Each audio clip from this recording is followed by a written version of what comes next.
নমস্কার। কেন্দ্রীয় সরকার ঘোষণা করেছে 23শে জানুয়ারি থেকে 26শে জানুয়ারি পর্যন্ত প্রজাতন্ত্র দিবস পালন করা হবে। আমি আপনাদের জ্ঞাতার্থে জানিয়ে রাখি, যারা কুচবিহারের মানুষ তারা জেনে রাখুন যে কুচবিহারে এই প্রথা 23শে জানুয়ারি থেকে 26শে জানুয়ারি এটা অনেক পুরনো। আমি আমার জ্ঞান বয়স থেকে আমি এই বিষয়টা দেখে আসছি। 23শে জানুয়ারি নেতাজি সুভাষচন্দ্র বসুর জন্মজয়ন্তী থেকে 26শে জানুয়ারি প্রজাতন্ত্র দিবস পর্যন্ত দিনহাটায় বিভিন্ন রকম অনুষ্ঠান হতো এবং কুচবিহারেও হতো, বাস স্ট্যান্ডের হতো।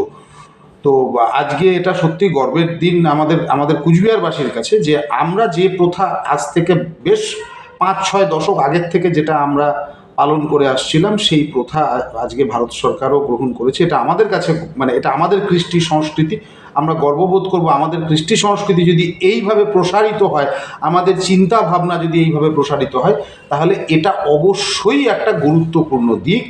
তো এটা আমাদের কিন্তু প্রত্যেকের খুব সাগ্রহে আমরা প্রত্যেকে যেন সেটাকে গ্রহণ করতে পারি, সেইভাবে আমাদের জানানো উচিত বলে আমি মনে করি। আপনারা কি মনে করেন কমেন্ট বক্সে অবশ্যই জানাবেন। চ্যানেলটি নতুন, চ্যানেলটি সাবস্ক্রাইব করুন।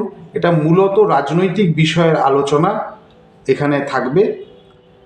নমস্কার, বন্দে মাতরম, ভারত মাতা কি জয়।